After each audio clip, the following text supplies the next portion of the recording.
O investidor, muitas vezes, ele acha que sabe quando que uma ação está barata, principalmente o iniciante. Só que ele quase nunca sabe quando que a medida que ele está usando para chegar a essa conclusão, às vezes está distorcida, né? E o mercado adora deixar a gente confortável, com a régua errada na mão, achando que está abafando, porque é assim que o mercado te convence a comprar caro, vender barato, sempre com um sorriso no rosto ainda.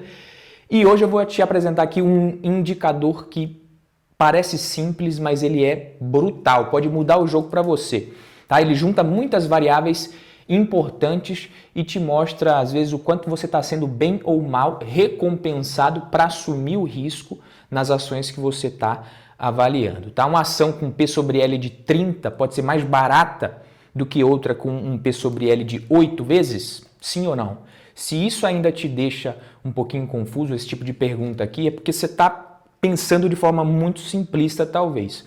Usar só o P sobre L para decidir se uma ação está ou não barata é como você olhar de longe para alguma coisa, não dá para você ter certeza, mas outro indicador, muito pouco comentado, principalmente aqui nos conteúdos aqui no Brasil, é a lente de aumento que te mostra com muito mais detalhes se a empresa realmente pode ser capaz de te recompensar ou se de repente você está sonhando acordado com o seu dinheiro.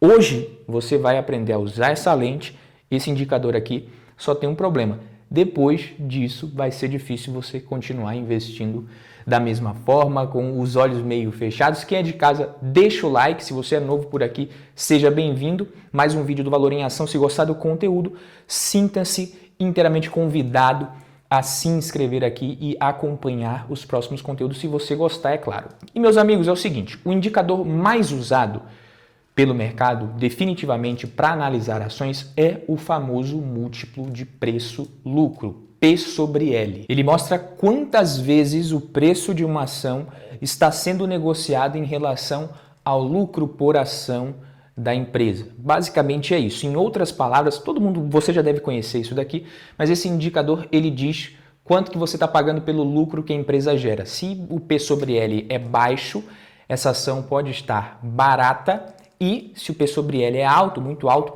pode significar muita coisa, inclusive que essa ação está simplesmente cara demais. Então é uma métrica bem simples, fácil de calcular e é usada por praticamente todos os setores ali, todos os investidores, todos os profissionais em todos os setores, inclusive bancos, seguradoras, enfim. É claro que outros múltiplos também são muito usados, você tem o preço sobre o patrimônio líquido, o dividend yield, EV/EBITDA, mas nenhum indicador é tão popular no mundo inteiro quanto o P sobre L. E se você quiser achar as ações mais descontadas da nossa Bolsa de Valores de acordo com o P sobre L, não é muito difícil. Você não precisa procurar uma por uma, calcular. No Investidor 10 você consegue filtrar isso, por exemplo. Então você vem aqui em ações, ranking de ações, vai aqui na busca avançada, clique em todos e você tem aqui vários rankings, maior dividendo, mais baratas do Graham, algumas aqui você precisa ser assinante Pro, outros rankings de forma gratuita e o P sobre L é um deles. Então, clicando aqui, você vai ter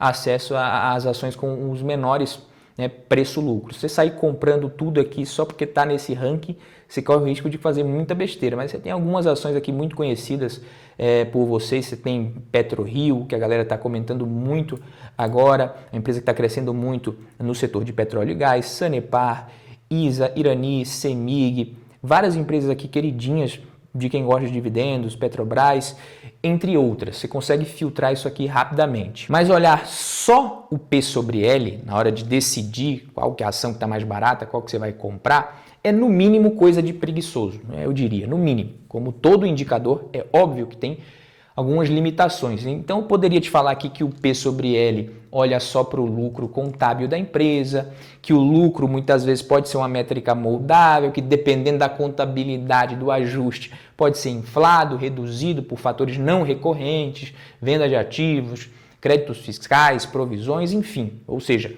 a empresa pode parecer muito lucrativa num ano, mas não representa ali a verdadeira capacidade de gerar resultado dela de forma sustentável. Eu poderia te falar que o P sobre L não leva em conta o nível de endividamento da empresa. Sim, não leva.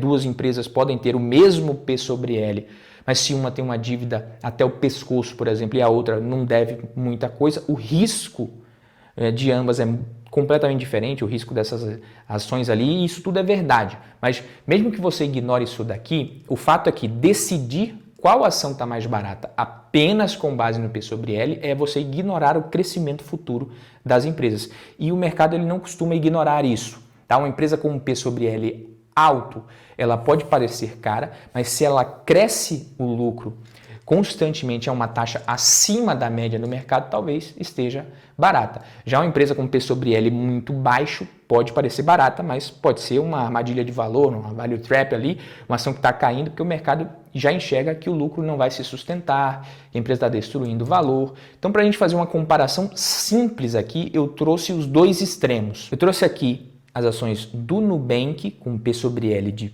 29,25 vezes, né, aparentemente esticado, não paga dividendo, e Itaú com um P sobre L de 8,66, um dividendo razoável aqui, muito bom. Qual que é a mais barata? Qual delas está mais barata? É óbvia essa resposta. Como você vê aqui na imagem, o crescimento de lucro do Nubank nos últimos trimestres, nos últimos anos, na verdade, se você for pegar aqui, comparando os segundos trimestres de cada ano desde 2021, a gente tem um crescimento médio anual ponderado, é óbvio, de mais de 80%, de cerca de 80%. E no caso do Itaú, você tem um crescimento, né, de 2016 para cá, nesses últimos anos, é bem mais tímido, ali algo entre 7, 7,5%, 8% ao ano. Qual das duas está mais barata? A resposta para essa pergunta o tempo vai dizer, afinal o risco é o pai dos investimentos e ninguém paga mais no Nubank, os investidores, só porque acham o banco mais moderninho e tal, né? Pode ter gente que faça isso sim, mas o mercado em geral não. Só que eu vou tentar responder essa pergunta aqui um pouco mais para frente para você, de acordo com uma análise mais aprofundada de um indicador que eu vou te apresentar agora, só você ficar no vídeo aqui, mas é por isso que o mercado costuma analisar o PEG Ratio, que é o P sobre L turbinado. Então, enquanto o P sobre L ele olha o preço em relação ao lucro, o PEG ele divide o P sobre L pela taxa de crescimento esperado do lucro da empresa. Mas ainda não é esse indicador que a gente vai usar no vídeo. Então, pode ficar calmo que esse aqui é só a segunda derivada. Na verdade, apesar de ser muito bom e eu gostar bastante do PEG Ratio, é outro que a gente vai ver ainda. Para ações da Bolsa Brasileira, a gente consegue caprichar ainda mais nessa variação aqui do P sobre L, mas para entender esse indicador, a gente precisa falar do PEG também. Então, o PEG Ratio ele foi popularizado por ninguém menos que Peter Lynch, muito conhecido, gestor de um fundo, de um hedge fund, também que ficou muito famoso nos anos 80, o Magellan Fund, e ele ficou famoso, como todo grande gestor que fica famoso, por obter um retorno muito bom em determinado período, capaz de multiplicar ali o capital investido por mais de 28 vezes em 14 anos.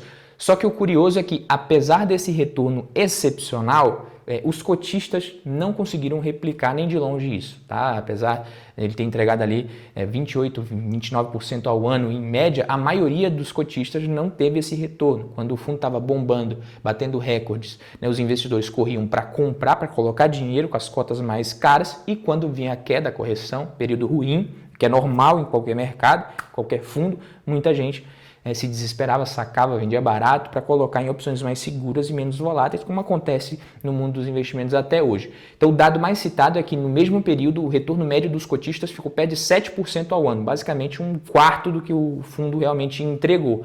Mas voltando aqui para a parte da análise, no livro dele, O Jeito Peter Lynch de Investir, ele explicou a lógica do PEG. Não basta você olhar para o P sobre L, você precisa relacionar esse múltiplo ao crescimento da empresa, como a gente já tinha falado. Então, na prática, ele tenta resolver, né, uma limitação do P sobre L, que eu já falei, que é ignorar o crescimento futuro da empresa. Então, o PEG Ratio ele melhora a leitura do P sobre L porque ele coloca o crescimento na conta. É um jeito de fugir, né, da armadilha ali de escolher só pelo múltiplo mais baixo e acabou. Mas voltando para a pergunta lá de trás, o Nubank a 29 vezes preço-lucro ou o Itaú a 8,6 vezes preço-lucro, o que é mais barato? Assim, o que eu posso te dizer é, considerando que o Itaú vai crescer o seu lucro nos próximos 10 anos, mais ou menos na mesma taxa de crescimento dos seus últimos 10 anos, ou seja, se o Itaú repetir a taxa de crescimento, que, como eu já falei aqui, não foi tão alta, o Nubank ele precisaria entregar um crescimento de lucro de mais de 24% ao ano nos próximos anos para estar tão barato quanto o Itaú hoje, ou tão caro, dependendo de como você acha ali, de que você acha dos preços das ações do Itaú. Vai de você se você acha que está caro demais, se você acha o Itaú caro, imagina o Nubank, né?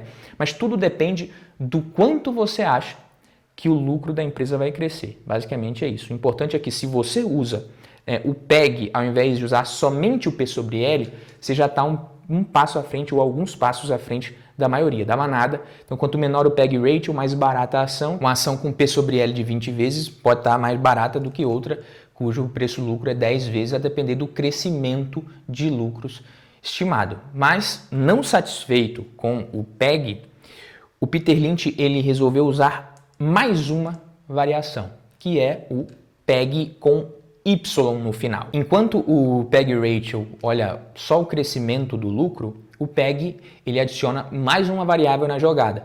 Tá? E pela letra você já sabe aqui o que é, né? Que é justamente os dividendos. O Y vem de yield. Então a fórmula é PEG igual a P sobre L dividido por crescimento do lucro mais dividend yield. Ou seja, ele mede o quanto que você está pagando pelo crescimento da empresa somado ao retorno direto em dividendos que ela também já está te pagando. Badu, explica mais ou menos o que é isso. É aquela coisa, o mercado chega para o Itaú e fala, Itaú lindão de meu Deus, para comprar você por esse múltiplo eu quero pelo menos 10% ao ano de crescimento. Aí o Itaú responde, beleza, eu até acho justo, mas esse crescimento é puxado para mim daqui para frente. Eu não garanto, tá? Porque eu já passei dessa fase, eu não cresço mais tão rápido. Do tamanho que eu já estou, se eu crescer demais, eu fico maior do que o mercado, o que você sabe que é impossível. Mas eu já consigo aqui resolver sua vida, que eu posso ir te pagando de imediato um dividendo meio generoso. O que você acha?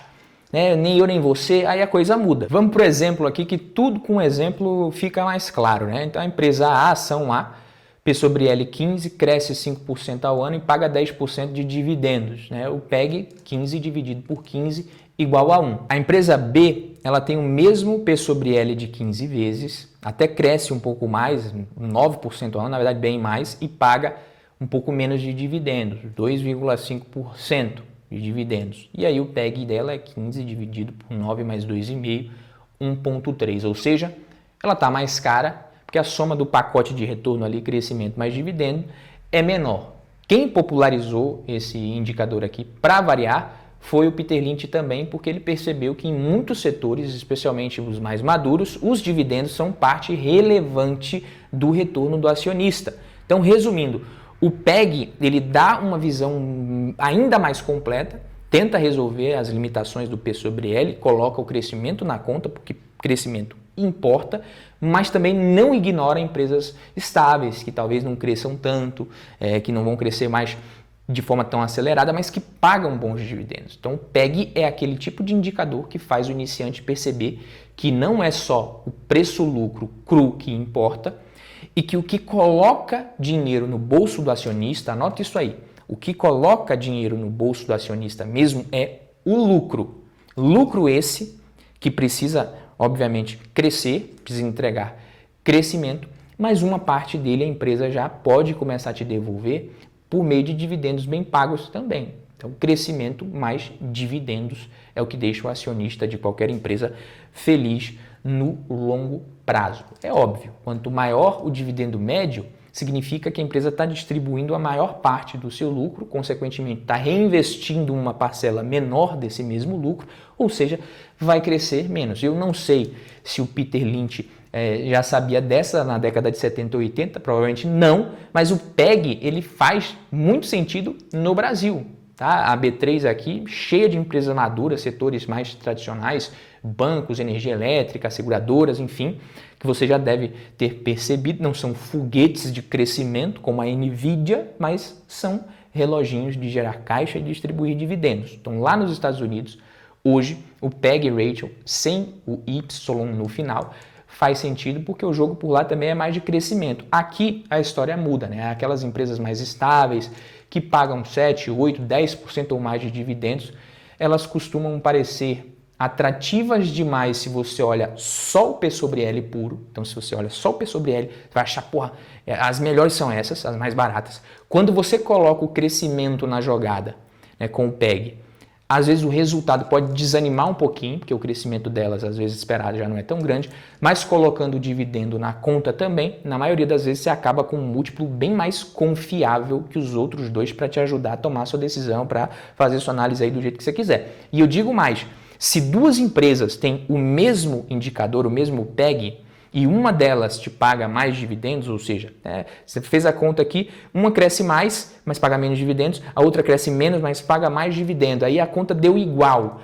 Essa empresa que paga mais dividendo pode ser um investimento melhor, mesmo tendo o mesmo indicador numérico, porque boa parte ali do retorno já está vindo para o seu bolso em dinheiro vivo no agora, no presente. Não depende desses múltiplos se expandirem, né, do lucro crescer demais, da narrativa colar, do mercado reconhecer valor, enfim, já está recebendo agora, então é menos arriscado. E agora sim, vamos comparar aqui algumas ações que eu sei que você provavelmente acompanha, porque eu também sei que você gosta de dividendos, de receber dividendos.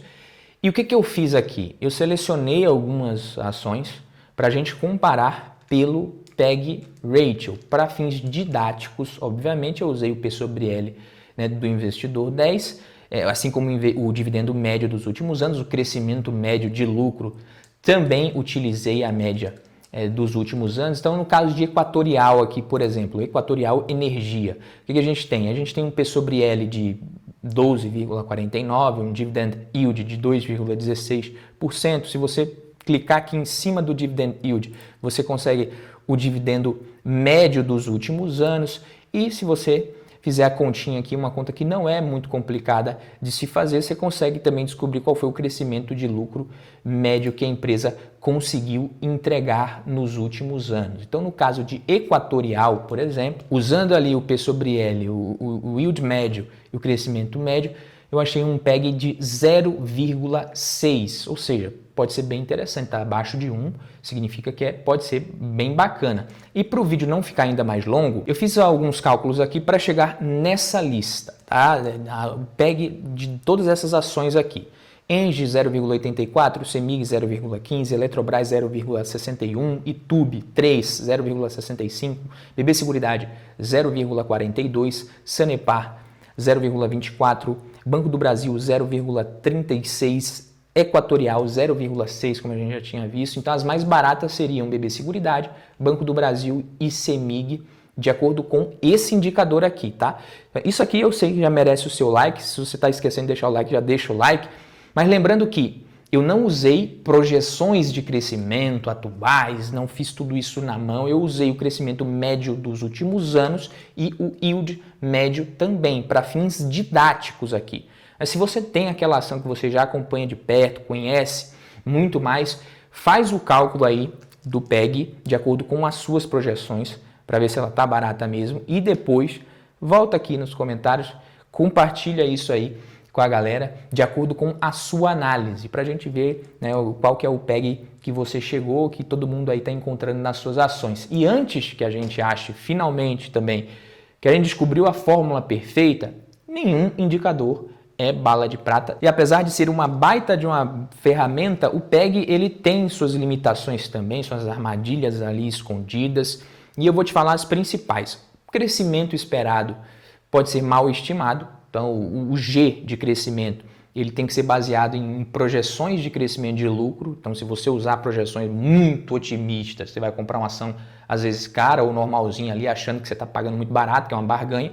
Se você desacredita demais na capacidade da empresa, coloca projeções muito pessimistas, vai parecer cara sempre.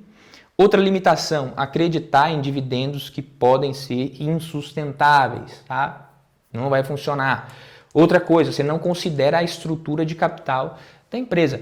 Tá? O PEG não sabe se a empresa tem uma governança boa ou não, se ela tem uma dívida bem controlada ou não. Ela não sabe qual que é a margem, não sabe qual que é o ROI, não sabe qual que é o histórico, não sabe nada disso, se é estatal, se não é. Então, muitas vezes, você precisa ajustar isso daí. Empresas menos arriscadas sempre tendem a ser, entre aspas, mais caras, menos baratas, assim, o que você preferir. Outra coisa, não serve muito para empresa cíclica, com lucros muito irregulares, empresas de commodities, por exemplo, o lucro delas sobe e desce muito ali, feito montanha-russa. Colocar aqui a Vale, por exemplo, se você for calcular o P sobre L da Vale, calcular o PEG, você pode se ferrar. Tem uma ferramenta nova aqui até no Investidor 10, muito interessante, que é justamente você conseguir comparar o preço da ação, da cotação, com o preço da commodity, do minério. Então você vê aqui que o preço das ações da Vale, ele segue muito o preço do minério de ferro. Calcular P sobre L é menos útil aqui. Frequentemente pode te dar sinais falsos também, inúteis. Tá? O lucro dessas empresas depende muito ali, muito menos as cotações, inclusive, não são guiados pela qualidade dos produtos, é commodity, né? Não tem muito diferencial às vezes, o diferencial da empresa está mais na eficiência, né? Não tem a ver também com um plano de negócios muito inovador, num PowerPoint. Às vezes o mercado acredita em PowerPoint, mas nem sempre, né? E muito menos para sempre. Mas aqui são reféns do preço da commodity. E aí que vem aquela armadilha. Quando o preço da commodity está lá em cima, o lucro da empresa explode, mas o múltiplo, né? Não é raro o múltiplo do P sobre L, por exemplo, despencar, cair, ficar menor. O mercado sabe que o minério não vai ficar caro para sempre, que o petróleo não vai ficar caro para sempre. Então você vê aqui, ó, pegando o histórico das ações da Vale, a gente teve uma oportunidade muito boa aqui em 2019, 2020. Será que o P sobre L estava muito descontado? Quando você olha aqui o histórico da empresa em 2019, 2020, ele estava justamente lá em cima, mais de 14 vezes, né? Foi quando foi barato comprar Vale aqui. Então acontece isso. E agora você teve aqui 2021, quando o múltiplo estava lá embaixo, aparentemente mais descontado, e 2021 foi justamente um dos piores momentos. Quando você coloca a cotação padrão, você descobre aqui que 2021 foi o topo das ações da Vale. Então, cuidado com essa análise de indicadores aqui nas commodities. O investidor desavisado vê aquele P sobre L pequeno, vê EBITDA meio xoxo, porra, nossa, tá de graça, só que o mercado ele não projeta essa festa para sempre, não faz isso à toa, mesmo com lucros recordes, o preço da ação não acompanha às vezes no mesmo ritmo, e quando isso acontece o múltiplo cai, como a gente viu, e quando a commodity também afunda, o lucro sofre, só que nessas horas as ações ali não ficam caindo para sempre. O P sobre L pode até ficar maior, e o investidor impaciente, que não pode ver um P sobre L alto, que já disse que está caro demais, que não vale a pena, mas o mercado não derruba a ação junto com o lucro da mesma forma, porque entende que cedo ou tarde o preço da commodity vai voltar a subir novamente. Mas mesmo sabendo tudo isso que eu falei aqui, você ainda vai ter dificuldade para usar o PEG. E de onde que você vai tirar essas projeções de crescimento do lucro? Isso aqui dá um trabalhinho fazer. Como que você vai entender se o dividend yield é sustentável ou se foi fruto de não recorrente, antes de você só jogar nessa fórmula? Então, a gente coloca ali, se você tiver tudo isso aqui, em 2 minutinhos você calcula tudo, mas se você não tem, você vai gastar um tempo maior. Então, resumindo, o P sobre L é um primeiro filtro, o PEG é um ótimo ponto de partida, mas também não é o final da sua análise, dá para você usar sim, só que aliado com uma análise mais profunda, e aí sim pode te ajudar a identificar boas oportunidades, tá? Esse foi o vídeo, fico por aqui. Se você gostou, deixa o like, a gente se vê no próximo. E se você quiser investir junto comigo, quiser a minha ajuda para montar uma carteira de investimentos bem diversificada, escolher bem ações, títulos de renda fixa, fundos imobiliários, ativos internacionais, diversificar essa carteira de uma forma bem bacana, clica aqui no primeiro link da descrição, preencha o formulário que alguém da equipe vai entrar em contato com você.